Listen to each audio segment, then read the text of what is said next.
టారిఫ్ల పేరుతో అమెరికా అధ్యక్షుడు ట్రంప్ భారత్పై పెత్తనం చెలాయించడానికి ప్రయత్నిస్తున్నారని, దాన్ని సిపిఎం తీవ్రస్థాయిలో వ్యతిరేకిస్తోందని ఆ పార్టీ వ్యవసాయ కార్మిక సంఘం జాతీయ కార్యదర్శి వెంకట్ ధ్వజమెత్తారు. కడప నగరంలో జరుగుతున్న సిపిఎం అఖిల భారత స్థాయి సమావేశాల కోసం ఆయన హాజరయ్యారు. ఈ సందర్భంగా ఇక్కడి ప్రెస్ క్లబ్లో మీడియాతో మాట్లాడారు. ట్రంప్ సొంత నిర్ణయాలు భారత్పై రుద్దడానికి ప్రయత్నించే వైనంపై భారత ప్రధానమంత్రి నరేంద్ర మోదీ ఇప్పటికే వ్యతిరేకిస్తున్నారని పేర్కొన్నారు. అమెరికా వైఖరిని బ్రెజిల్ వంటి చిన్న దేశాలే తీవ్రంగా వ్యతిరేకిస్తున్నాయని గుర్తు చేశారు. అఖిల భారత స్థాయిలో కడప నగరంలో తొలిసారిగా జరుగుతున్న ఈ సమావేశాల్లో ట్రంప్కు వ్యతిరేకంగా తీర్మానం చేయనున్నట్లు వెంకట్ వివరించారు.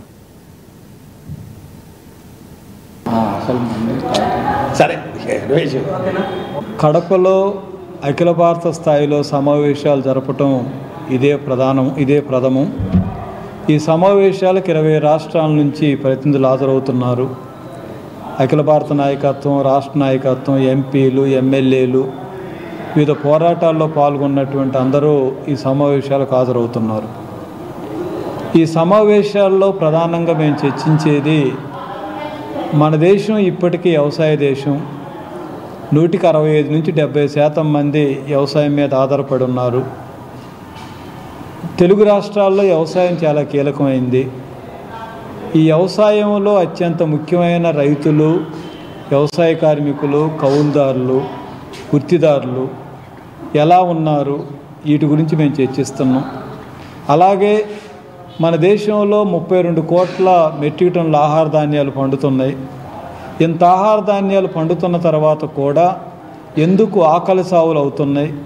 ఒకప్పుడు రైతులు ఆత్మహత్యలు చేసుకున్నారు, కానీ ఇప్పుడు గ్రామీణ ప్రాంతాల్లో ఉన్న పేదలు కూడా ఆత్మహత్యలు చేసుకుంటూ ఉన్నారు. మరి ఇంత వ్యవసాయ ఉత్పత్తి జరిగిన తర్వాత కూడా ఆత్మహత్యలు ఎందుకు పెరుగుతున్నాయి? వీటిని ఎందుకు ఆపలేకపోతున్నాం అనేది మేము చర్చించబోతూ ఉన్నాం. అలాగే ఇవాళ అమెరికా అధ్యక్షుడు ట్రంప్ అంటే ఒక 3 నెలల 4 నెలల క్రితం వరకు మోడీ గారికి అత్యంత ఆప్తుడు, అత్యంత స్నేహితుడు. వారి స్నేహం అనేది ప్రపంచానికే ఒక రోల్ మోడల్గా ఉంటుంది మా ఇద్దరిదని చెప్పినటువంటి వ్యక్తులు వీరిద్దరు.